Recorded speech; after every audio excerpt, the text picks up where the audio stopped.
बिस्मिल्लाहिर्रहमानिर्रहीम। अस्सलाम वालेकुम जी, मैं हूं चौधरी इरफान ज़हीर और आपको माई वर्जन में वेलकम कहते हैं। नया नाम है थोड़ा सा इसको कहते हुए टाइम लगेगा। खैर जी, बहुत शुक्रिया आप सबका, आप हमें देख रहे हैं जी। आज के शो में हम बात करेंगे पाकिस्तान के बड़ों की, चेयरमैन पीसीबी और कुछ जो हाई ऑफिशियल्स हैं उनकी। आज आपने एक मीटिंग भी देखी, उसके बाद मीडिया टॉक भी थी, प्रेस कॉन्फ्रेंस भी थी।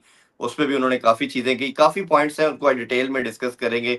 मेनली सेंट्रल कॉन्ट्रैक्ट था, फिटनेस के ऊपर बात की गई, डोमेस्टिक को मैंडेटरी करने के हवाले से बात की गई, सिलेक्शन का क्राइटेरिया जो कल भी हम शो में बात कर रहे थे कि 85% कर दिया गया कि डेटाबेस किया जाएगा, वो कितना बेनिफिशियल है, इसका क्या आउटकम आ सकते हैं, वो डिस्कस करेंगे। और सबके लिए जो फ्यूचर के जो प्लेयर हैं उनके लिए भी कैटेगरी रखी जा रही है। सबसे अच्छी चीज ये है कि जो एक कैटेगरी प्लेयर है वो टेस्ट क्रिकेट वाले होंगे। अब ये भी क्वेश्चन उठता है, इधर किसी को पूछना चाहिए था कि तो तीन प्लेयर, कई प्लेयर ऐसे हैं जो तीनों कैटेगरी में मतलब तीनों फॉर्मेट खेलते, दो का तो बताया बट तीन का नहीं बताया गया। तो कम से कम पाकिस्तान के 5-6 प्लेयर हैं जो तीनों फॉर्मेट खेलते हैं, ये भी आज के शो में जानेंगे। और एक और चीज सूर्यवंशी के हवाले से है जी, ए टीम का मैच श्रीलंका के साथ था। लास्ट मैच जो लास्ट बॉल तक गया, फिर सुपर ओवर हुआ और सुपर ओवर के बाद हम देखते हैं कि सूर्यवंशी जो है वो जो श्रीलंकन टीम उनके साथ फिजिकल होते हैं। ठीक है, हमें हाइप आती है, फिर आपका एक ऐसी सिचुएशन भी मैच में शायद आता है कि आप कहीं ना कहीं एग्रेसिव भी होते हैं, बट ये फिजिकल होना, it is quite against of that the spirit of this game. इन सब पे बात करेंगे जी डिस्कशन के लिए। Pakistani one of the finest batsman and test captain Salman Butt साहब हमारे साथ हैं, उन्हीं से जानते हैं। अस्सलाम वालेकुम सलमान भाई, thank you so much for your time ji. वालेकुम अस्सलाम, hello and welcome to the viewers. और यहाँ पे किसी ने लिखा हुआ कि जी माय वर्जन के पीछे क्या सोच है, कुछ बताएं। मैंने जब कल इसको स्टार्ट किया था तो मैंने बताया था कि I just wanted to keep it simple. और ये कोई दावतन बात नहीं है कि मैं कोई दावे करता हूँ या this is the only last place जहाँ पर आपको कोई एक्सपर्ट वर्जन मिलना है या वो एब्सोल्यूट करेक्टनेस की तरफ जाती हो चीज़, या कि जो हम कर सकते हैं वो कोई नहीं कर सकते।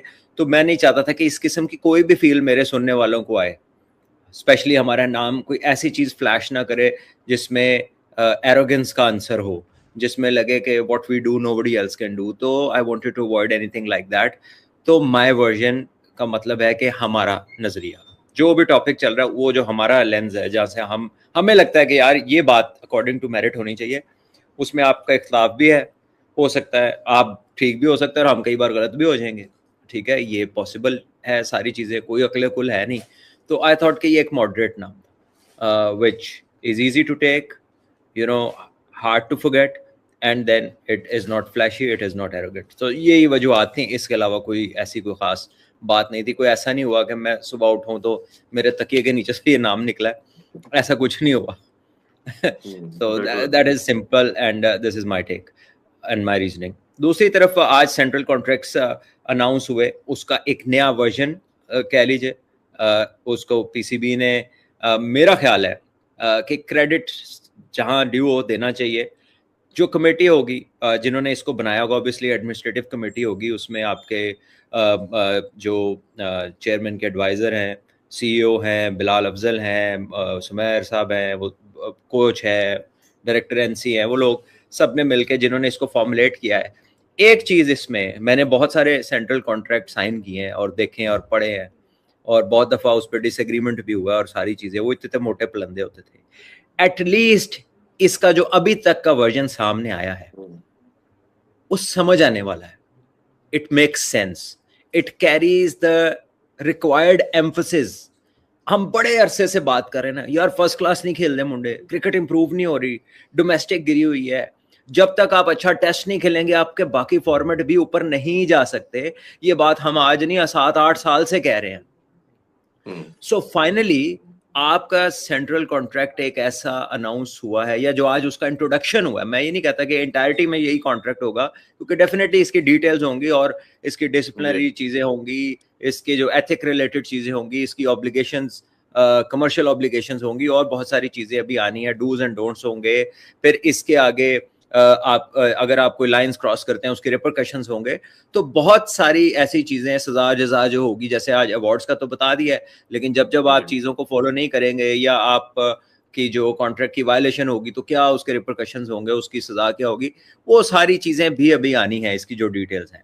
But at least it gives you a clear picture कि वेयर यू आर हेडेड, आपसे किस चीज की उम्मीद है, कौन सी लाइंस हैं जिसके आपने पार जाना है, जिसके इस तरफ रहेंगे तो कुछ नहीं मिलना आपको, ठीक है। So for the purpose for even for the purpose of criticising, यानी कि इसको अगर आपने इसमें खामी भी निकालनी है तो आप you can put up a good question और अ बेटर रीजन कि मुझे ये इख्तलाफ है, क्योंकि ये क्लियर है। तो सबसे पहली बात तो ये है कि उन्हें अप्रिशिएट करना चाहिए कि एक क्लियर डॉक्यूमेंट फॉर्मुलेट हुआ है। वाई आई से कि इसका एम्फोसिस जो है रेड बॉल की तरफ है, वो जिसके ऊपर हम बहुत अरसे से चाह रहे थे। क्यों? क्योंकि आपका जो हाईएस्ट पेड कॉन्ट्रैक्ट्स है उसमें रेड बॉल एग्जिस्ट करती है दोनों में। उसके बगैर अगर रेड बॉल आप बीच में से निकाल दें तो आप पहली दो हाईएस्ट पेड कैटेगरीज में नहीं आते, ठीक है। So this is giving value to something which will elevate your cricket. ये उस चीज को उन्होंने कह लें कि उस चीज पे वजन डाल दिया है जिसके बगैर बात बननी नहीं है। इस बात को जरा समझने की जरूरत है। हमें कोई वहां से रोज लड्डू नहीं मिल रहे, आपको तो कईयों के लड्डू बंद भी है जिन्होंने मिलते सन, कईयों को कदी नहीं लभे। तो बात यह है कि आपका क्रिटिसिज्म जो है ना, इट शुड मेक सेंस। और जब सामने से कोई अच्छी चीज, आज हम कह रहे हैं ना कि यार ये पाकिस्तान ने इतना बड़ा काम किया डिप्लोमेसी में, तो इंडिया इधर उधर मुबारकें देता फिर रहा है, हमें मेंशन नहीं कर रहा जिन्होंने बीच में सारा काम किया। तो वो उनकी जो भी मतलब वो जाहिर है वो हमसे उनकी बनती नहीं है, वो नहीं हमें मेंशन करना चाहते, but we are getting that feel ना कि जो हम डिजर्व करते हैं वो एक साइड हमें हमारा क्रेडिट नहीं दे रही, जस्ट बिकॉज कि हमारे आपस में we don't like each other ना। आजकल जरा नाराज चल रहा है, काम ठीक नहीं है।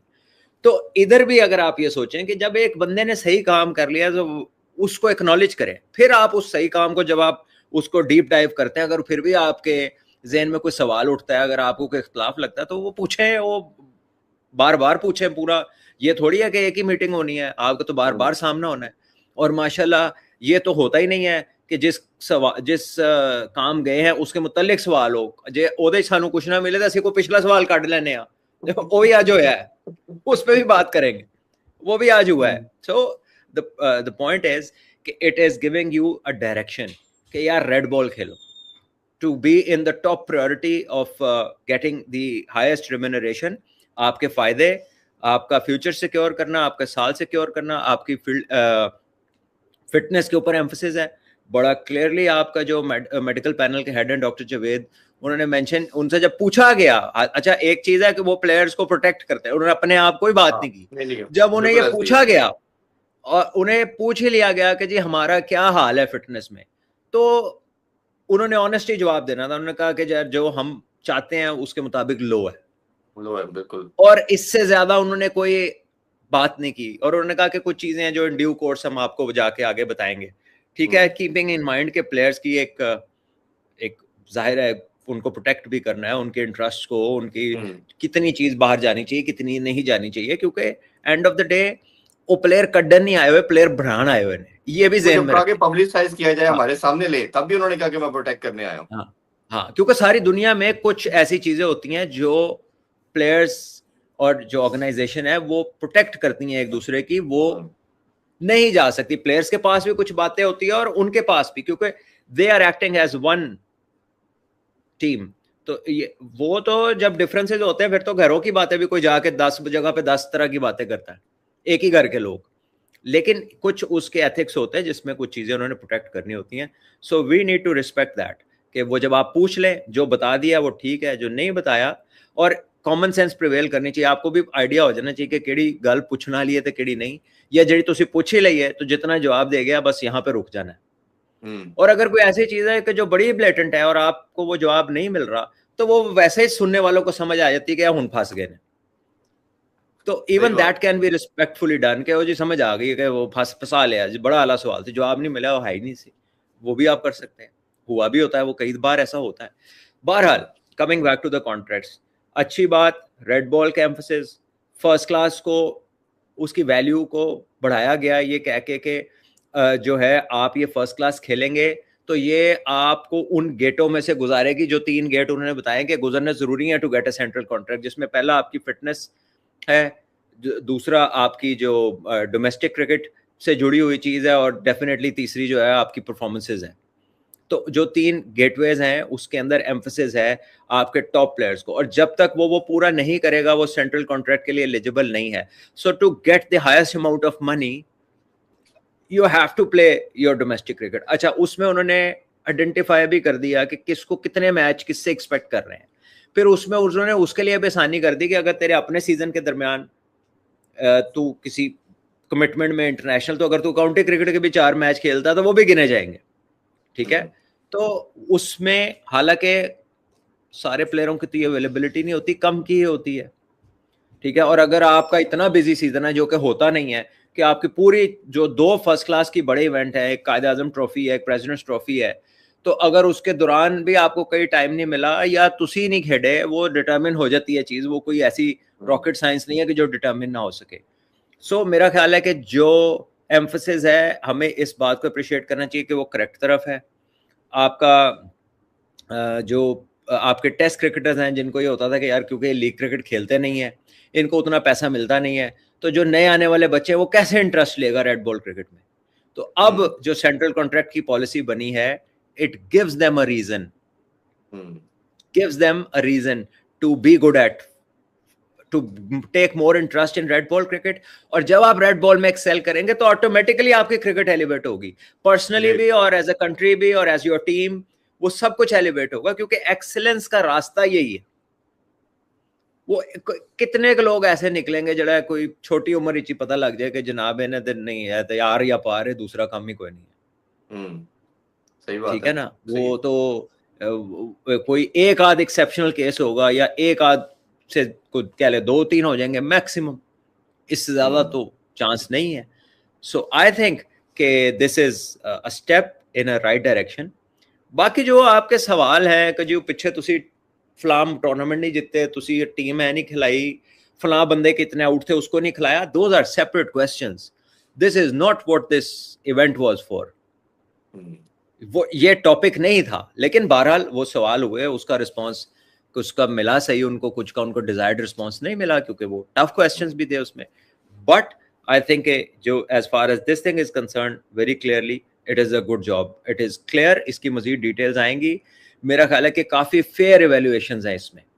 ठीक है, और वो जो बात हो रही है ना कि वो 3 फॉर्मेट का प्लेयर, तो वो जी वो 2 AB को मेंशन किया, AB टेस्ट और ODI, तो देखो यार, तो वो गलत वही है कि ना, कॉमन सेंस की बात है कि भाई अगर आप तीनों फॉर्मेट खेल रहे हो तो भाई आपको तीनों के पैसे मिलेंगे, लेकिन हाईएस्ट कैटेगरी एक है.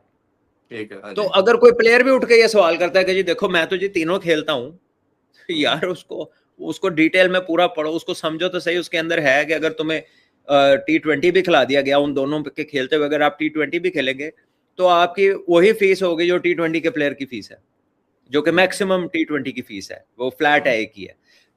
But that doesn't change your central contract. So या तुसी समझ आओ तो या फिर बोर्ड ओनू ऑल फॉर्मेट नाम रख दे उसका, कि all format players.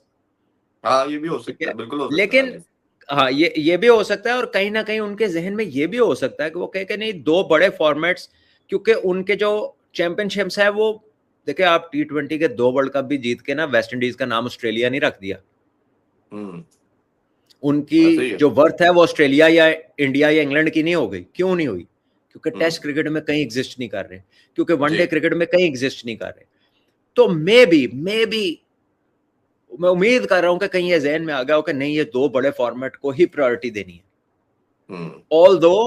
Although it is going against the economics.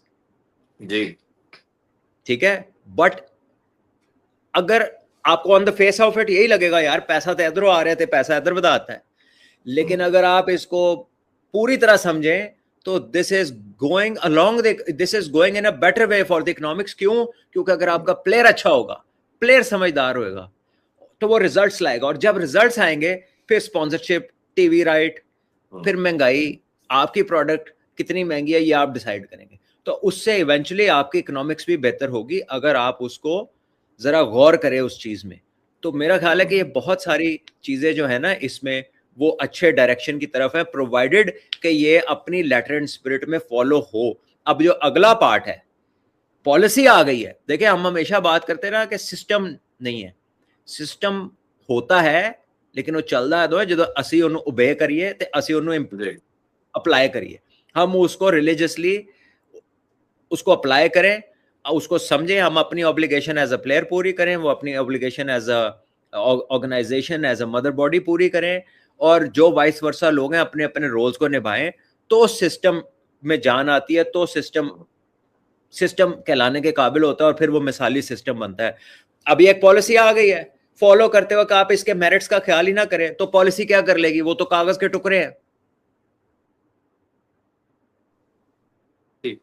जैसे तुम्हारे, मुझे एक जरा एक दरम्यान में क्वेश्चन करना अलाउ कीजिएगा, ताकि कोई क्वेश्चन रह ना जाए सर अब मेरे आपके माइंड में। इसमें सवाल ही क्वेश्चन है। ये, अच्छा चलें, चलते हैं मेहरबानी।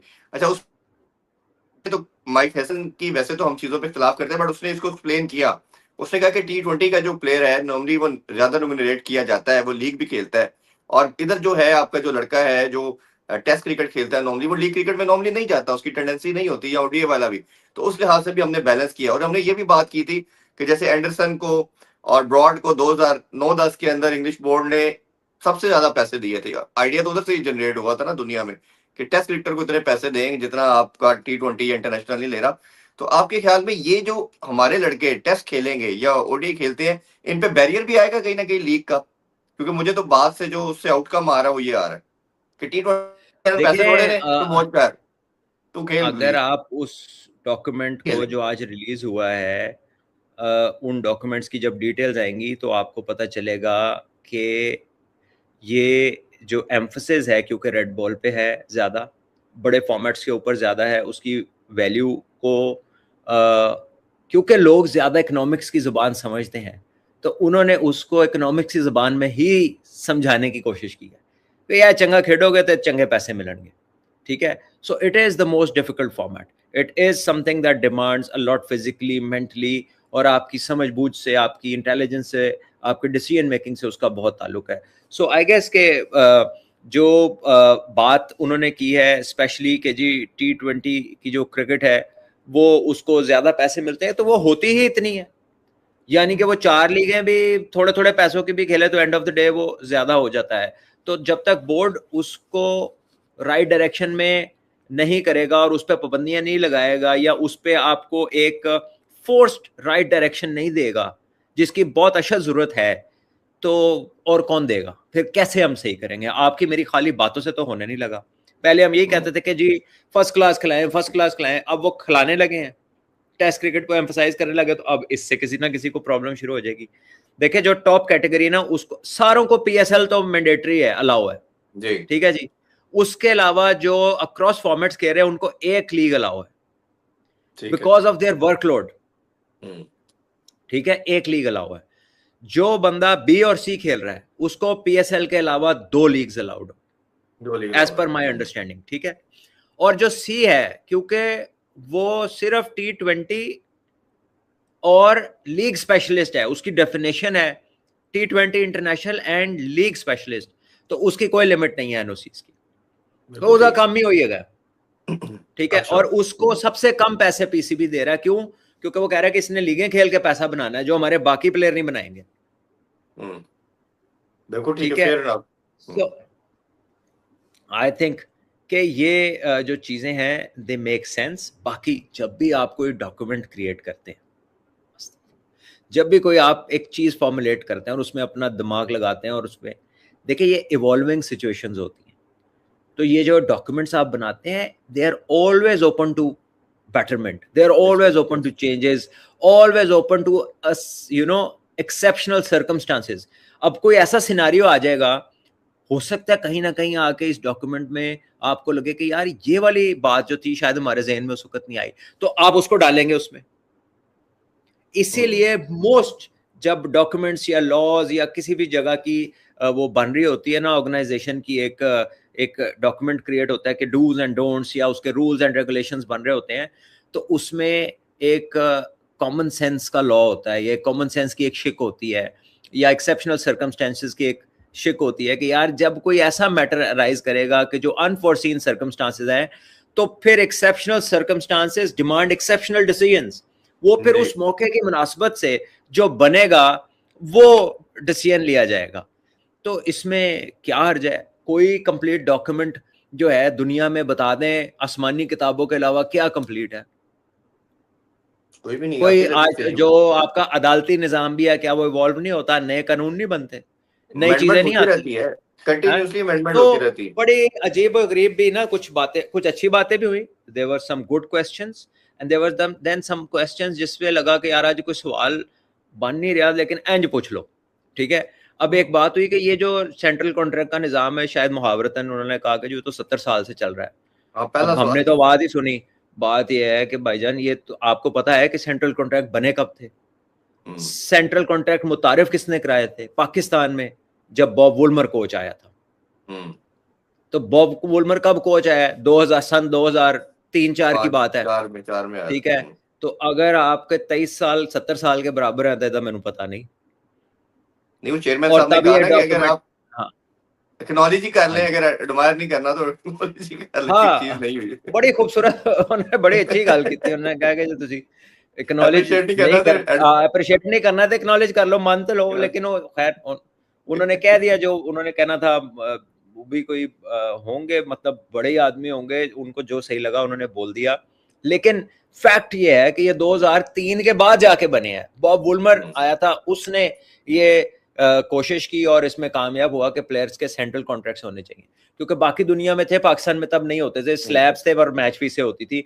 और उसमें भी अगर आपका 200वां मैच है और मेरा 15वां मैच है, मैच मैंने जिता दिया है, तो मेरी फीस 35,000 है तो तुम्हारी 3 लाख है। वो इस किस्म के स्लैब्स थे। वो सिर्फ सीनियोरिटी और आपके एक्सपीरियंस की लुक आफ्टर हो रही थी, उसकी आज की आपकी इमीडिएट परफॉर्मेंसेस की कोई वैल्यू नहीं है। वो 70 मैचों बाद जाके आपका स्लैब चेंज होता था, फिर अगले 70 पे चेंज होता था, फिर अगले 70 पे। तो मतलब आप शायद बाउंड्री टू बाउंड्री फील्डिंग में आप भाग रहे हो, आप नए आए हैं, 5 हाफ आउट कर दे, 50 नॉट आउट आप कर दें, मैच आप जिता दें। लेकिन वो 300 मैचों वाला अगर बेचारा कोई जल्दी आउट हो गया, उसका अच्छा दिन नहीं है, तब भी वो आपसे 10 गुना ज्यादा पैसे उसको मिलेंगे। तो वो फेयर किस तरह था सही बात। On that particular given day? और फिर वो जो नया आया है, उस 70 मैचों से पहले उसको कोई इंजरी हो जाए, कोई उसका मसला हो जाए, उसकी क्रिकेट खत्म हो जाए किसी भी वजह से, उसकी क्या सिक्योरिटी है? सो ये इवॉल्व हुआ है, ये एक छोटे पैसों से और छोटे रूल्स एंड रेगुलेशंस के सेट से फिर ये इवॉल्व होता रहा। फिर लीग क्रिकेट आई, फिर इसके रूल्स बदले, और जैसे जैसे वो चीजें बढ़ती जा रही हैं, प्लेयर्स की ऑप्शंस बढ़ती जा रही हैं, वैसे वैसे जो क्रिकेट बोर्ड्स हैं वो अपनी ऑप्शंस को और अपनी सोर्सेज को सिक्योर करने के लिए वो फिर ये क्रिएट करते हैं डॉक्यूमेंट्स। और उसमें खाली अपने आप को नहीं सिक्योर कर रहे होते, प्लेयर्स को भी सिक्योर कर रहे होते कि नेचुरली प्लेयर एक उसकी एंटिटी है जिसके ऊपर उसने भी एग्जिस्ट करना है और पैसा बनाना है और क्रिकेट चलानी है। तो उन्होंने एज वन टीम इसको सिक्योर करना है। अच्छा, एक और खुशी की बात है जो पाकिस्तान कभी नहीं करता, इसमें वो हुआ है, इसका जिक्र किसी ने नहीं किया। देखिए, दुनिया में थर्ड एम्पायर आया, साउथ अफ्रीका इंडिया की सीरीज में आया, साउथ अफ्रीका ने वो रीप्ले पे आउट देने शुरू किए और किसी ने नहीं किए। फिर कोई डीआरएस ले आया, किसी ने कहा कि जी 5 बंदे दायरे में होंगे, किसी ने कहा 4 बंदे दायरे में होंगे, किसी ने अपने मुल्क का रूल बना लिया। इंग्लैंड ने पॉइंट सिस्टम जो हमारी आज तक कायद आजम ट्रॉफी में चल रहा है ना फर्स्ट क्लास में, ये 2019 के वर्ल्ड कप से पहले इंग्लैंड ने ये पॉइंट सिस्टम बनाया था कि अपने वो चेंज, अपने जो है ना अपने स्ट्राइक रेट्स को बेहतर करने के लिए, क्योंकि आगे व्हाइट बॉल का वर्ल्ड कप था, तो उन्होंने अपनी फर्स्ट क्लास को भी ऐसा डिजाइन कर लिया था कि वो उस पर्पस को सर्व कर रही थी। तो at least people think, people make a decision and they innovate. हम क्या करते थे कि जब कोई रूल ऊपर आ जाता था तो एक साल तक साढ़े डोमेस्टिक रूल आंदा ही नहीं सी कि नहीं वो अभी हमारा नहीं चेंज हुआ। हम दूसरों को ही देखते रहते थे कि कोई करेगा तो हम कॉपी करेंगे। सो this is the first time कि पाकिस्तान ने कुछ चीजों में इनिशिएट किया, स्पेशली रेड बॉल को एम्फसाइज करते हुए जी। तो क्या ये बात अच्छी नहीं है? ये अप्रिशिएबल चीज नहीं है? बिल्कुल है। जितना मेरा ख्याल है कि मैंने इस बात पे तराज किया आपने कि हमेशा फर्स्ट ही क्लास रेड बॉल क्रिकेट पे कहा खिलाओ, कि हाँ। फर्स्ट क्लास क्रिकेट खिलाओ, मेरे लिए तो ये, अगर ये इंप्लीमेंट हो जाए जैसा लिखा हुआ है तो इससे अच्छी बात ही कोई नहीं है। और नहीं, आप आपने कहा था देखेंगे, हमारी प्रायोरिटी पे नहीं है रेड बॉल, आपने हमेशा हाँ कहा कि नहीं प्रायोरिटी है। भी नहीं है। हाँ, तो अब अगर प्रायोरिटी बनती नजर आ रही है तो देन जो ਤੁਹਾਨੂੰ ਵਿਗਾੜਨੇ ਆ ਤੁਹਾਨੂੰ 20 ਸਾਲ ਲੱਗ ਗਏ ਨੇ ਤੇ ਤੁਹਾਨੂੰ ਸਹੀ ਕਰਦਿਆਂ ਹੋ ਸਕਦਾ 5-6 ਲੱਗ ਜਾਣ। द प्रॉब्लम वाज नॉट कि सही नहीं हो रहा, प्रॉब्लम यह था कि सही करने का काम शुरू नहीं हो रहा। जी, ये असल प्रॉब्लम था। असल मसला था ਕਿ ਭਾਈਜਾਨ ਸਹੀ ਅਗਰ ਇੱਕ ਚੀਜ਼ ਪਈ ਹੈ ਖਰਾਬ ਸਹੀ ਨਹੀਂ ਹੋ ਰਹੀ ਸਹੀ ਤੁਸੀਂ सही करनी शुरू की है तो उसका ये इनिशियल स्टेप आ गया तो बजाय के इसमें मेक श्योर ये कराना है कि ये फॉलो हो, इस पे तराज करने से बेहतर है कि अब एम्फोसिस ये हो कि जहां पर ये फॉलो ना हो वहां पर बताया जाए कि जी ये कहा गया था ये नहीं हुआ, then that becomes a rightful. जी जैसे परसों वाले शो में हमने डोमेस्टिक के ऊपर जब चेयरमैन साहब की स्टेटमेंट की बात की थी तो मैंने कहा था, मैंने भी 2 दफा पूछा, उन्होंने कहा जी डोमेस्टिक खेलेंगे, तो आपने आगे तो यही कहा कि जरूर इसकी कोई चीज करेंगे, आप वो जो अगर कह रहे हैं तो उसकी तरफ आएंगे। तो आगे आज जो हमने परसों बात की और कल हम बात कर रहे थे अभी कि जो डेटाबेस अब सिस्टम होने जा रहा है सिलेक्शन का, उसका क्या होगा। कल हमने ये हाइपोथेटिकली बात की थी आज इरफान भाई इस पे भी आज सवाल हुआ है। हाँ जी, उस पर भी हुआ बिल्कुल, और उसमें आकिब भाई ने भी ब्रीफ किया, उन्होंने भी कहा जी कि दुनिया में माइक हसन ने कहा कि डाटा एग्जिस्ट करता है ऐसा। अच्छा, मेरा भी आपसे क्वेश्चन ये है साइंटिफिकली, अब ऑब्वियसली अब एक प्लेयर को मैं गेज करूंगा, मैं कहूंगा यार जैसे वर्ल्ड कप में भी मैं और आप बात करते रहे यार ये इसका शो हुआ है, इसमें वो चीज नजर नहीं आई, आपका ओपिनियन हो सकता है देखने का लेंस थोड़ा सा डिफरेंट हो, आप कहेंगे नहीं इसकी एफर्ट थी। इसको वैसे टेक्निकली, क्योंकि आप माशाल्लाह खेले भी हैं, कैप्टन कोच के रोल में भी हैं, किस तरह गेज किया जाएगा, इसमें कहीं कॉन्फ्लिक्ट नहीं आ जाएगा, कोई डिफरेंस ओपिनियन नहीं आ जाएगा। वो कहेगा जी मेरी तो बिल सी मैं आउट हो गया, मैं आगे जाके करना सी, वो कहेगा भाई नजर ही नहीं आई ताड़ी, वो कैसे डिटरमिन करेंगे आप। देखें उसमें जो ह्यूमन एलिमेंट है डिसीजन तो वहीं से आना है। 85% उन्होंने जो कहा है ना, मैं अज्यूम ये कर रहा हूँ, देखिए उन्होंने 85% को एक्सप्लेन नहीं किया और 85% की किसी ने एक्सप्लेनेशन नहीं मांगी। जब उन्होंने 85% कह दिया तो कहने वाले ने ये कहा तो फिर सिलेक्टर्स की क्या जरूरत है। हाँ ये भी कह दिया उन्होंने कहा कि फिर सिलेक्टर्स की वो भी एक अलहदा बात होती और ये भी एक अलहदा बात है कि सिलेक्टर की क्या जरूरत है। बात ये थी कि जी 85% जो डिटरमिन करना है वो आपको थ्रू रेफरेंस, जिसको आप डाटा का नाम दे रहे हैं, थ्रू रेफरेंस के यार इसने स्कोर किया, कितने बॉलों में किया, किसके खिलाफ किया, मैच में इसकी इनिंग से कितना फर्क पड़ा कि ये मैच हमारे हक में गया या हमारे खिलाफ गया। तो ये सारी चीजों का, जैसे आप किसी भी चीज का एक सिस्टम क्रिएट कर लें कि वो जब आप उसको डालें इस चीज को सिस्टम में तो उसके जो वैल्यू चेक्स हैं या वैल्यूएशंस हैं वो आपके सामने आ जाएं कि जी इतनी इसके चौके थे, इतने छिक्के थे, इतना स्ट्राइक रेट था, सामने इसके ये वाले बॉलर लगे हुए थे, इस तरह की कंडीशन थी मैच की और इसने उस सिचुएशन के मुताबिक खेला या इसने नहीं खेला। तो ये आगे आपके सामने फैक्टर्स। अब आपने एज अ सिलेक्टर इन परफॉर्मेंसेस को गेज करना है। अब फिर आप देखेंगे कि केड़ी पिच पे मैच सी,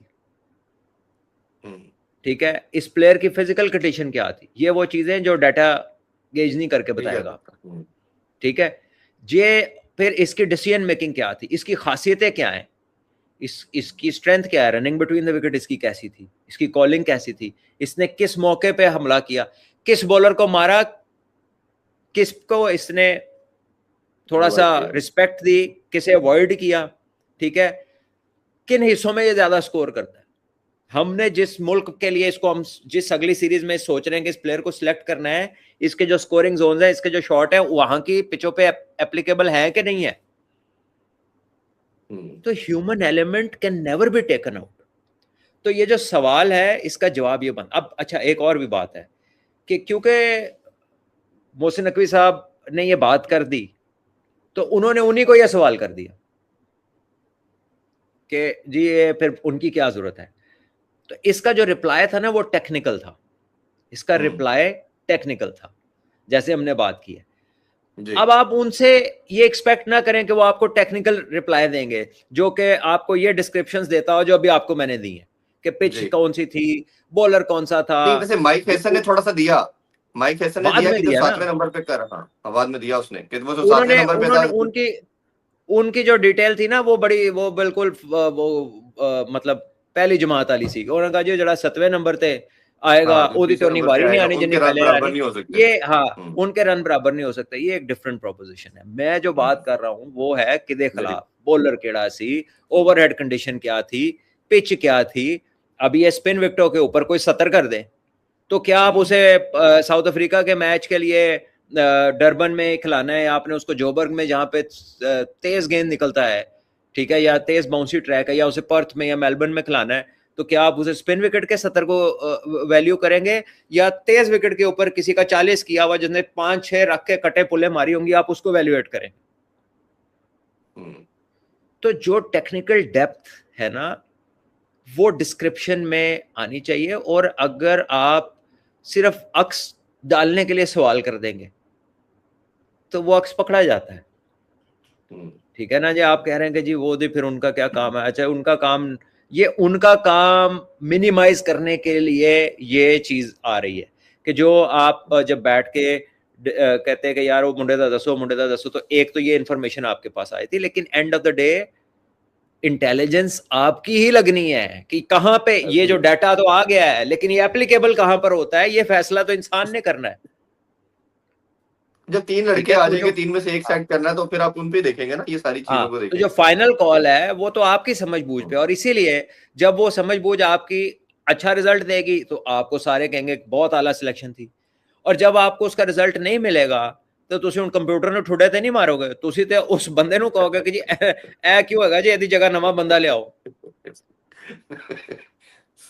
तो ये कॉमन सेंस है, यानी आप सवाल ਤੁਸੀਂ ਪਾਤਾ ਉਹ ਬਾਹਰ ਜਾ ਕੇ ਭਾਵੇਂ ਵਾਵਾ ਹੋ ਕੇ 6 ਬੰਦੇ ਨੇ ਕਹਾ ਯਾਰ ਉਹਨੇ ਚੇਅਰਮੈਨ ਨੂੰ ਪੁੱਛ ਲਿਆ ਕਿ ਫਿਰ ਬੰਦੇ ਕਦ ਲਈ ਰੱਖੇ ਨੇ ਤੁਸੀਂ, ਬੜਾ ਯਾਰ ਤੂੰ ਦਲੇਰ ਹੈ। Do you even touch common sense when you ask questions like these? कि ਇਹ ਤੁਸੀਂ ਕੀ ਗੱਲ ਕਰ ਰਹੇ ਹੋ? ये ऐसे ही है, किसी भी काम के अदादो शुमार आ जाए तो वो सफे फैसला नहीं करते, उनकी कंसिडरेशन होती है एक सर्टेन लेवल तक कि यार ये मेरे पास इंफॉर्मेशन है।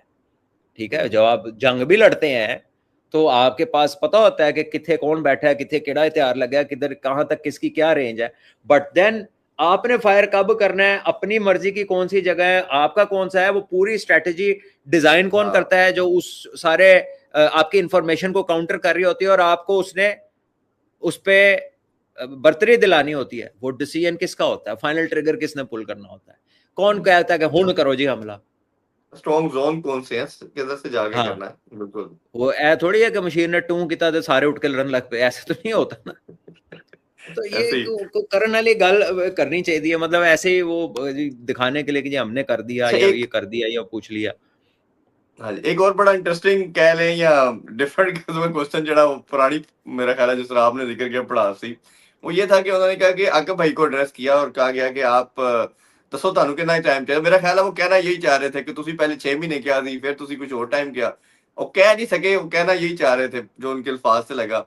और फिर चेयरमैन साहब ने भी कहा कि जी ਤੁਸੀਂ तो बहुत टाइम देता है इन्होंने, और बताएं आप कितना टाइम और देंगे अगर ये भी नहीं चलता। मतलब वो ये कह रहे थे कि हर दफा नया मॉडल लेके आते हैं और अगले साल अगली कोई स्टोरी चलाने रहे और रिजल्ट नहीं आ रहा, तो कितना टाइम देंगे आप इनको। तो इन दोनों को किस तरह देखते हैं? देखिए, ये एक डिफरेंट क्वेश्चन था, ये था बेसिकली एक direct question posed on the director of NCA and one of the selectors and one of the major decision makers in the Pakistan cricket board. उनसे ये पूछा गया बेसिकली कि जी आपने अभी तक जो किया है, तो सवाल ये तासुर दे रहा है कि वो सेटिस्फैक्टरी नहीं है, और आप और कितना वक्त लेंगे कि जी आप जो करना चाह रहे हैं उसका हमारे पे कोई अच्छा रिजल्ट निकल के आए, कोई हमारी टीम में बेहतरी नजर आए, और कितना टाइम आपको चाहिए। और साथ उन्होंने कहा कि जी इतना टाइम वो देते नहीं है, लेकिन हमारे चेयरमैन साहब ने ये टाइम दिया, आपको फ्री हैंड दिया कि आप फैसले करें। यही बेसिकली उनका यही सवाल था। वो basically was targeted eight one single person, वो सेंट्रल कॉन्ट्रैक्ट से रिलेटेड नहीं था, वो किसी और जो ऑन गोइंग बात हो रही थी उससे रिलेटेड नहीं था, वो particularly on the performance of one man कि जी आप बताएं कितना टाइम लेंगे। अब उनका जवाब ये था कि जी देखिए कोई टाइम फ्रेम तो नहीं है, क्रिकेट एक ऐसी गेम है जिसमें मुश्किल होता है इंप्रूव करना, ये वो जो उनका सवाल लफ्जी जवाब था। हाँ ठीक है, पॉसिबल होता है टाइम फ्रेम देखें जब आप फ्रीडम के साथ काम करते हैं ना, तो ये मेरा ओपिनियन है कि आपका जो डायग्नोसिस होता है वो एक रफ आइडिया तो वो देता है कि यार ये 3-5-2 सालों में इफेक्ट्स, हमारी पॉलिसी के इफेक्ट आने शुरू हो जाएंगे, और कहाँ जाके हमें बेटरमेंट नजर आनी चाहिए अगर हमने प्रोसेस को फॉलो कर लिया तो। और फिर एक उसकी टाइमलाइन होती है कि यहां तक ना हुआ तो फिर ठीक है जी, अगर यहां तक कोई फर्क नहीं पड़ा तो फिर आपकी मर्जी, आप जो डिसीजन ले ले। तो उसमें being a top professional people expect timelines, ठीक है ना, टाइमलाइंस होती हैं, दी भी जा सकती हैं। ये तो नहीं कहा कि जी इतवार को सब सही हो जाएगा, ऐसे तो कोई भी नहीं कह सकता। नोबडी नोज, चाहे आप जितने, वो जो उनका जवाब था कि मैं कैसे बता दूं, वो यही था कि मैं कोई दिन कोई तारीख तो दे नहीं सकता कि जी तुसी 14 अगस्त ਨੂੰ आइए ना ते अच्छे है सारा कुछ ठीक हो जाएगा, ऐसा तो नहीं है।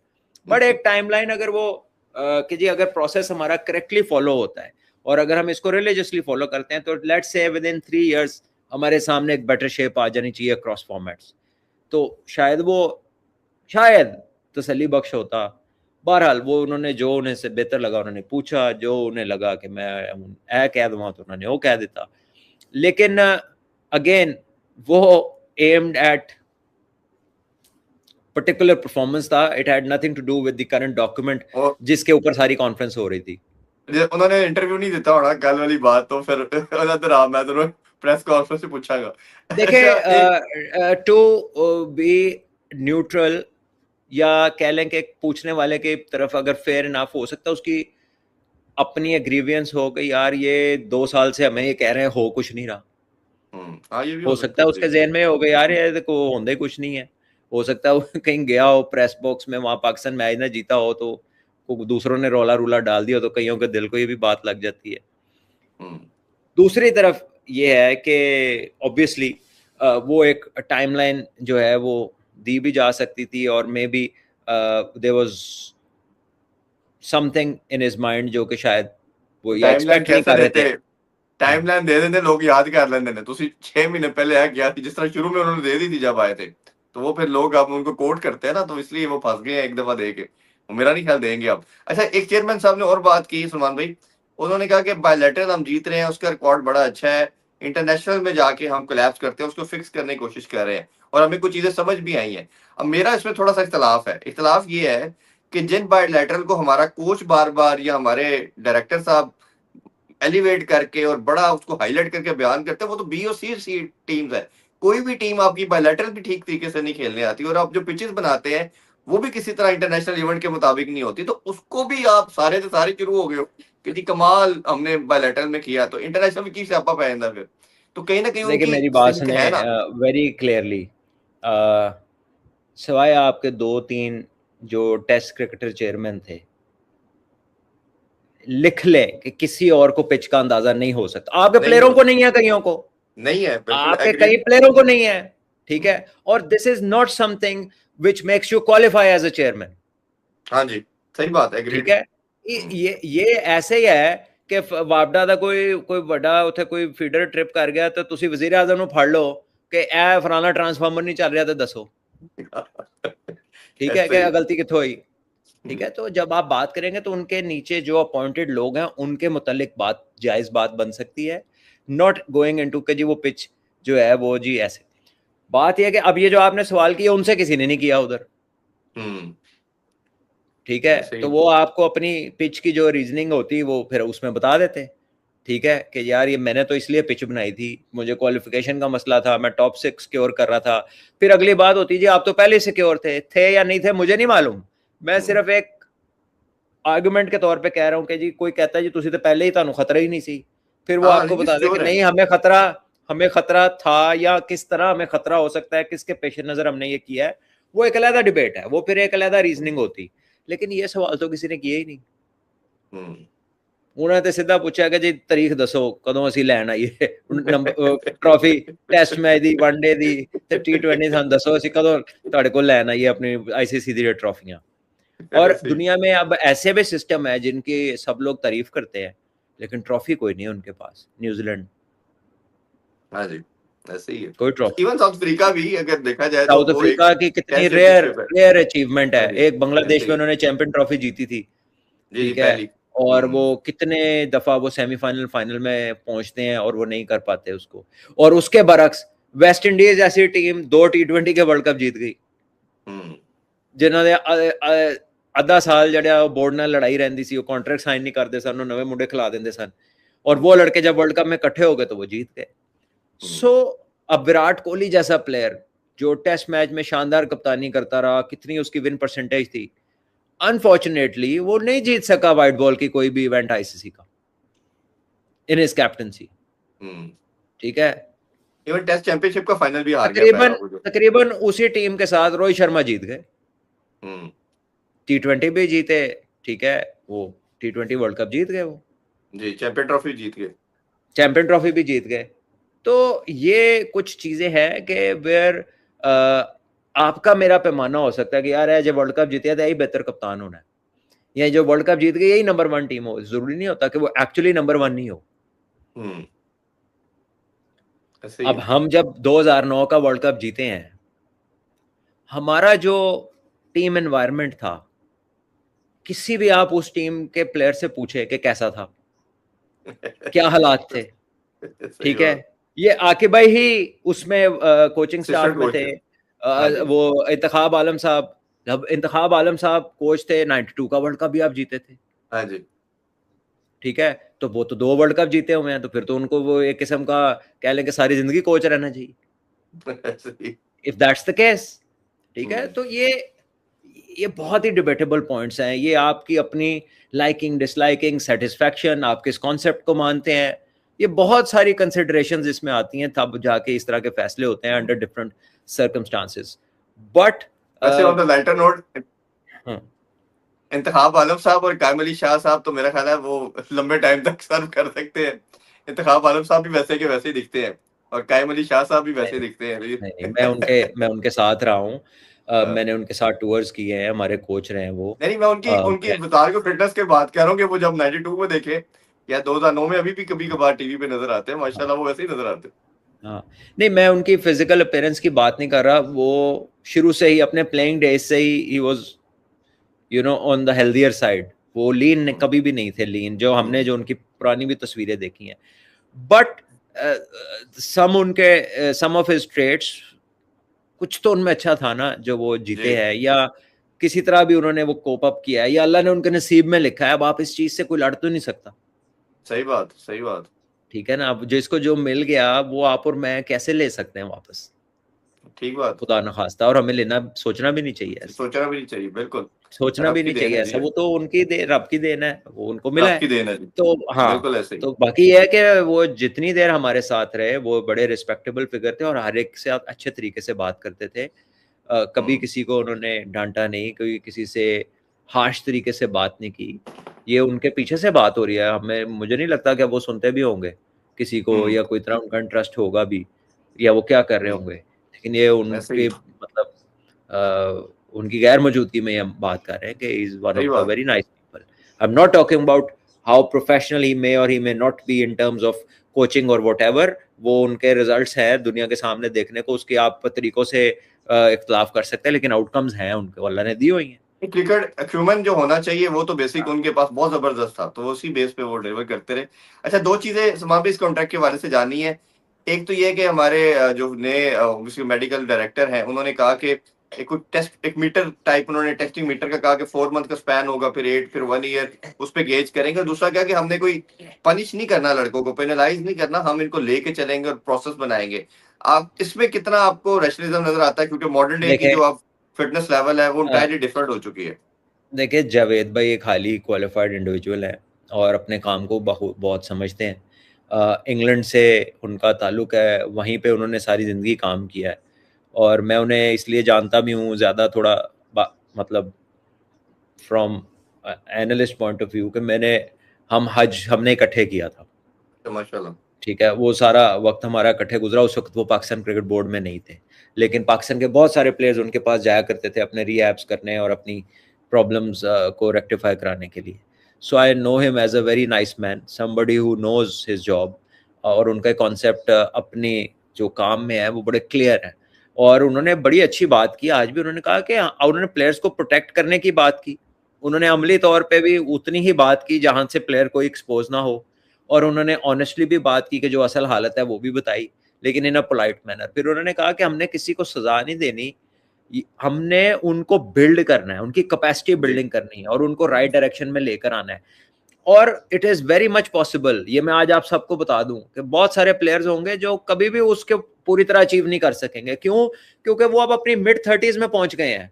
अगर उन्होंने वहां तक ये चीजें तवातर के साथ नहीं की, उनके लाइफस्टाइल का हिस्सा नहीं है, तो वो चीजें उनमें चेंजेस लाएंगी, लेकिन शायद उतने ना ला सके जितने वो जो बच्चे अंडर 17 19 से शुरू करेंगे वो 25 साल के होने तक वो बहुत एफिशिएंट हो जाएंगे उनसे। ठीक है, फिर उसमें कोई बंदा शान मसूद की तरह का होगा जो फिटनेस फनेटिक है, जो बड़ा अच्छे तरीके से अपनी रूटीन्स को फॉलो करता है, अपनी डाइट को फॉलो करता है और उसकी फिटनेस ये साबित करती है। ठीक है, and then there will be others जिनका कह लें कि फर्क होगा रूटीन्स का, जिनका एक पैटर्न जिंदगी का और तरह से गुजरा होगा, जिनकी समझ अपनी क्रिकेट और अपनी फिटनेस को लेके फर्क होगी, उनकी अवेयरनेस लेवल्स में फर्क होगा और उनकी आउटकम्स में भी एज अ फिटनेस पर्सन वो फर्क होगा। और कुछ नेचुरल टेंडेंसीज भी होती हैं लोगों की, कहीं पे उनकी एफिशिएंसी ज्यादा होती है, कहीं पे उनकी एफिशिएंसी कम होती है। तो ये डॉक्टर्स का है टू गेज के how it happens. If he is good enough to perform and win you a game and he is reasonably fit in your testing, तो देयर इज नो वे के उसको रुकना चाहिए क्रिकेट खेलने से।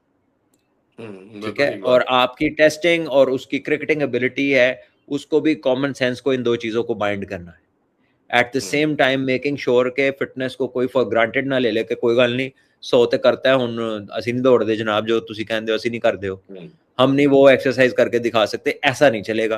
क्योंकि अगर ऐसा होता रहा तो फिर आप दुनिया से कम्पीट नहीं कर सकते। ये मानने वाली बात है कि हम एथलेटिक एबिलिटीज अगर हमारी देखी जाए बाकी मुल्कों से कम है, लेकिन वो हमारे कल्चर में है ना। हमारे स्कूलों में गेम्स नहीं है, हमारे ग्राउंडे नहीं है। जो है हाउसिंग सोसाइटी की, हम इस पे कल इतना रोए हैं कि वो ग्राउंड की कोई अहमियत ही नहीं समझता। गोरे डाइव मारते हमारे लोग बड़ा खुश हो रहे होते हैं, देखो क्या गेंद उड़ के फड़िया है जी। जो बेचारे सही उर्दू भी नहीं बोल आते, कह रहे हैं भाजी की फील्डर है वो उड़ के गेंद फाड़ ले। और भाईजान वो स्कूलों में रग्बी खेलते आ रहे हैं, एथलेटिक्स करते आ रहे हैं, उन्हें बचपन से आदत है डाइयां मारने की। हमारा बच्चा किधर पक्के फर्श से डाई मार के लत उड़ा ले, उस तो बाद पूरे मोहल्ले ने ड्यूटी लानी है क्या किधरे तानू डाई मारदा नजर ना आए। तो हमारे ग्रो प्रोग्रेस जब होती है, जब आप एज यू ग्रो अप, हमारा फर्क है चीजों में। अब एक देहात के बच्चा बड़ा होता है, एक शहर का बच्चा बड़ा होता है, ये खुराकें और खा रहा होता है, वो देसी खा रहा होता है, उनके हड कार्ड, उनकी ताकत में, उनके आउटपुट में, उनके फर्क होता है हर चीज के अंदर। तो इन्वायरमेंटल डिफरेंसेस हैं, लेकिन जब आपने किसी में ये एबिलिटी देख ली गई है आपको इंटरनेशनल लेवल पे मैच जिता सकता है, तो फिर आपने उसकी डेफिशिएंसीज को उसकी वो कवर कराते जाना है, उसकी एफिशिएंसी को बढ़ाते जाना है, उसमें मॉडरेट तरीके से चेंजेस लाते जाने हैं। ये नहीं है कि आप उसको अब एथलीट बनाने के चक्कर में तो उसकी सारी क्रिकेट ही गवा दें। तो इसका बैलेंस उन्होंने तलाश करना है, ये आप उन पे छोड़ दें। मेरा ख्याल है वो बड़े ज़हीन आदमी है और वो इसके लिए पाकिस्तान के लिए शायद इंशाल्लाह वो कोई बेहतर फॉर्मूला ही निकालेंगे। ठीक है, तो छोड़ दें ये काम। एक ये बात बड़ी ज्यादा हो रही है, लास्ट इस टॉपिक पे लास्ट क्वेश्चन है, वो ये है कि वो कुछ हमारे जर्नलिस्ट भाईजान है, वो दोपहर से जब से ये प्रेस कॉन्फ्रेंस आई है उन्होंने कहा जी कुछ सीनियर प्लेयर आप टीम में नहीं होंगे, खासतौर पे जिसका एक का तो नाम बहुत ज्यादा लिया जा रहा है, वो तो 2 साल से डोमेस्टिक नहीं खेला, वो तो अब टीम में नहीं आएगा। इसकी जरा क्लैरिटी दें, आपको क्या लगता है ये वाकई आगे से इम्प्लीमेंटेशन होनी चाहिए? जो भी लॉ बनता है एज ए लॉयर मैं बता रहा हूँ, वो तो कभी भी प्री बेस नहीं होता, वो तो आप आगे के लिए वो उसको लेके चलते हो। तो ये इस हवाले से देखिए मेरी बात सुने, अब आप पीछे जाके तो जो कॉन्ट्रैक्ट अभी बनना है पूरा, जो आगे साइन होना है, ठीक है, ठीक है, अब उस पे आप आगे से तो इम्प्लीमेंटेशन कर सकते हैं, अब उसको पीछे जाके तो इम्प्लीमेंट नहीं करा सकते। बिल्कुल सही बात, ठीक है ना।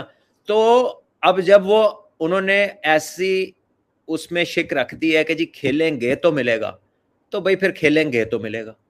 अब ये जो एक होता है ना, एक बंदा दिमाग में एक तस्वीर बनाता है और एक फिल्म शुरू हो जाती है, एने नहीं खेड़ना इन्हें बाहर होना है, एने नहीं खेड़ना इन्हें बाहर होना है। ये अजीब, मतलब ताड़े कोल कोई काम नहीं तो तुसी यह काम शुरू कर लो। ठीक है, या वो कला बंदा बैठा होंदा ना, तो कोई चीज सुट के कोई 5 बांदर लड़ा दिंदा आपस में, क्योंकि ओनू लड़ाई देखनी होंदी है। कोई खाने वाली चीज सुट के ना वो लड़ा दिंदा, क्योंकि उसकी एंटरटेनमेंट नहीं हो रही होती। तो कई लोगों को सुकून मिलता है कि कैसे अजीब सी बहस शुरू करा दे, चाहे उसमें उन्हीं को लोग बुरा भला कह रहे हो, कोई उनकी तारीफ कर रहा हो और कोई उनके खिलाफ बोल रहा हो, चाहे ज्यादा उनके खिलाफ बोल रहा हो, उन्हें फर्क नहीं पड़ता। उनको यह है कि रौनक लगी रहनी चाहिए मीडिया प्लेटफॉर्म के ऊपर। तो अब वो क्या कह सकता है, तो बात यह है कि अच्छी बात है कि उसको लाजमी किया गया और होना भी ये चाहिए कि वो ट्रू स्पिरिट में फॉलो होना चाहिए। अगर आप खेल रहे हैं तो कॉन्ट्रैक्ट इज फॉर यू, अगर आप वो पूरा नहीं कर रहे तो it is not for you, simple as that. अब इसको क्या पीछे ये होना सी फलाना है ਹੁੰਦਾ ਸੀ ਟਮਕਾਣਾ ਹੈ ਹੁੰਦਾ ਸੀ ਬੜੇ ਲੋਕ ਨੇ ਪਿੱਛੇ 1.5 ਸਾਲ ਪਹਿਲੇ ਹੋਰ ਚੀਜ਼ਾਂ ਲਿਖਦੇ ਸਨ ਅੱਜ ਤੇ ਇੰਜ ਲਿਖਦੇ ਨੇ ਕਿ ਲੱਗਦਾ ਉਹਨਾਂ ਦਾ ਪੈਨ ਹੀ चोरी हो गया पिछला नहीं, इनको अंडरस्टैंडिंग के लिए कि law never has a retrospective effect, वो कभी भी प्रीवियस इफेक्ट नहीं आएगा, वो तो फ्यूचर के पर्सपेक्टिव से आप उसको लेके चलेंगे। अच्छा, लास्टली सलमान भाई, ये सूर्यवंशी तो का कभी वो कभार वापडा का बिल लगता है जो आपको कहते नहीं कि वो पिछले के आपको एड ऑन्स आ गए हैं आहो अगले बिल में आपको पिछले लग के आ गए, ये उस तरह नहीं है भाई। हाँ ऐसे ही है। अच्छा जी, सूर्यवंशी को जितना हमने प्रेस किया, पूरी दुनिया ने शायद इस टैलेंट को जितना किया, इसकी कोई मिसाल नहीं मिलती, और शायद इस एक डेकेड का क्या बल्कि शायद इस सदी का सबसे बड़ा टैलेंट क्रिकेट के पॉइंट ऑफ व्यू से दिखने को मिलता है। आज एक इंसिडेंट होता है, श्रीलंका ए का इंडियन ए का मैच था, पहले वो टाई होता है, टाई के बाद सुपर ओवर पे जाता है, उसमें भी कप्तान ने जो तिलक वर्मा है, अब इंटरनेशनल प्लेयर है, और बहुत ज्यादा टाइम, क्योंकि लाइट भी फेड हो रही होती है, आपने शायद देखा हो, वो उसके खैर उसकी भी एक लेदर डिबेट है, वो नो बॉल होती है, नो बॉल थर्ड अंपायर देता है, वो पैड पहन के आ जाता है पहले सूर्यवंशी, तो अंपायर कहते हैं भाई तुम पैड पहन के कितने आ रहे हो, अभी तो ताड़ी नो बॉल हो गई है, पैड उतारो तो फील्डिंग करो, लास्ट बॉल कराओ, उसमें मजीद टाइम जाता है, 17 रन बनते हैं, चेस करने इंडिया आता है, पहले ब्लंडर मारते हैं कि सूर्यवंशी के बजाय दूसरे प्लेयर्स को वो 3 बॉलें खिला देते हैं, फिर सूर्यवंशी खेलता है। खैर एनीवेज, लास्टली ये होता है कि जब वो नहीं चेस कर पाते, 7 रन से हारते हैं और जाते हुए वो सेलिब्रेट कर रहे होते हैं, ये होता है क्रिकेट के अंदर, बच्चे खासतौर पे ए टीम के वो ज्यादा करते हैं, सूर्यवंशी जाते हैं और जाके उसको पुश करते हैं, this is the physical thing. और इस स्टेज के अंदर जब एक पूरा पाकिस्तान, इंडिया, पूरी दुनिया इस बच्चे को प्रेस कर रही है, ये तो अपने साथ ज्यादती कर रहा है, ये उसके लिए कितनी डेंजरस हो सकती देखिए है, फिर इरफान अटक भाई, गेम अब वो काफी ये बात हो गई, उसका टैलेंट प्रेज हो रहा है, उसका एटीट्यूड प्रेज नहीं हो रहा। उसका टैलेंट प्रेज हो रहा है लेकिन उसके टेम्परामेंट की तारीफ नहीं होगी इस हरकत के बाद, ठीक है। अब पहले भी इसने ये हरकत किया, लेकिन वो क्योंकि पाकिस्तान के खिलाफ थी और वो एक नेचुरल राइवलरी है, तो वो कह लें कि वो भी काफी बुरी थी, लेकिन वो कवर हो गई कि यार ये क्योंकि अभी हालात दोनों मुल्कों के ऐसे हैं कि बहुत कुछ ऐसा चल रहा है, तो शायद वो रन ऑफ इमोशंस में उसको ओवरलुक कर दिया गया हो, क्योंकि जो जूनियर एशिया कप था उसमें भी ये आउट हो गए थे अली रजा की बॉल पे, ये रुक के अली रजा ने कोई अपना एक्शन किया, वो आउट करके, वो तो सारों के कर रहा था एक्शन आउट करने के बाद जो बॉलर्स करते हैं, तो ये रुक के उनसे बात की, इन्होंने ऐसे इशारा किया और अपने जूते की तरफ इशारा किया, that showed a lot of arrogance which should not be part of his game because he is blessed with a lot of talent. So with talent, there should come humility rather than arrogance.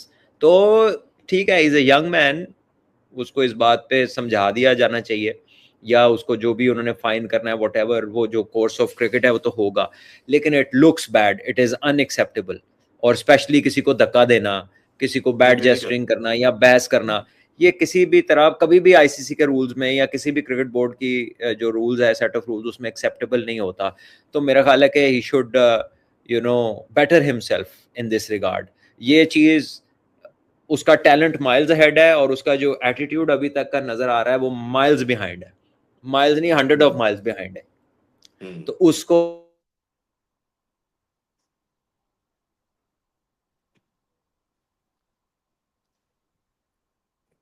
मेरा ख्याल है सुमान भी आपका net जो है वो stuck कर गया है, या शायद लाइट का भी मसला आता है, शायद लाइट का प्रॉब्लम आई गेस आ चुका है जी सुमान भाई। नहीं, हम वापस आ गए हैं, बस ये है कि आई थिंक लाइट का इशू लाइट है, के मुझे लगा था, मैंने कहा लाइट का मसला लेकिन आ वी गया are back with the net. So मेरा ख्याल है कि ये चीज है जो उसको देखनी है।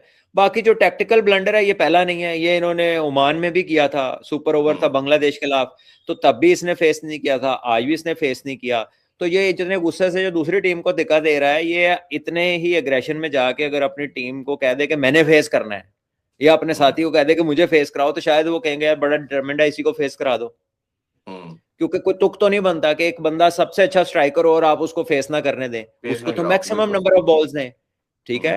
So this is a no brainer. ये गलती उनसे वहां भी हुई थी, उन्होंने खुमियाजा भुगता था, यहाँ पे भी इन्होंने ये गलती की, खुमियाजा भुगता है। अब पता नहीं इसकी टेक्निकल एक्सप्लेनेशन क्या है, वो जाने, उनकी टीम जाने, जो हारे हुए हैं वो जाने, ठीक है। हम इस पे क्या कह सकते हैं, from a cricketing point of view it's a plain blunder, ठीक है। तो ये नहीं होना चाहिए था। So this is my take on this. और बाकी ये है कि आई थिंक जो डिसिप्लिनरी इशू है it should be dealt with. ये जितना उसका ऑन कार्ड्स है लंबा करियर, ये चीज उसकी जितनी जल्दी अच्छी हो जाएगी तो good for him and good for cricket. और वैसे भी उनके जितने इंटरव्यूज मैंने देखे हैं उनके फादर के, वो बड़े एक हम्बल बैकग्राउंड से लगते हैं, बट ये कई चाइल्डिश जो चीजें ला के वो कहीं ना कहीं मेरा ख्याल है अपने लिए, अपने अपने कैरियर के लिए एक प्रॉब्लम कर सकते हैं। सलमान भी मेरा ख्याल इजाजत लेते हैं जी, इंशाल्लाह कल दोबारा शो करते हैं और मेरा इंशाल्लाह ख्याल है उसमें कि वो मजीद। कार्टून भी ज्यादातर लड़ाइयों वाले देखते हैं, कोई टॉम एंड जेरी देख ले, कोई पिंक पैंथर देख ले, थोड़े माइल्ड कार्टून देख ले तो शायद टेम्परामेंट माइल्ड हो जाए, क्योंकि सुना है हाँ कि जी, उन्होंने हाँ कहा है जी। मैं कार्टून्स देखता हूँ। हाँ, तो बस वो कार्टून वाला ही इम्पैक्ट लगता ले आए लड़ाइयों इस्तेमाल वाले ना करके। देखें। ना देखे जी, अच्छे अच्छे देखे। ठीक है जी, बहुत शुक्रिया सबका जी, आप लोग हमारे साथ जुड़े रहे, इंशाल्लाह कल दोबारा मिलते हैं, अपना बहुत ख्याल रखें। अल्लाह हाफिज, पाकिस्तान जिंदाबाद। जिंदाबाद।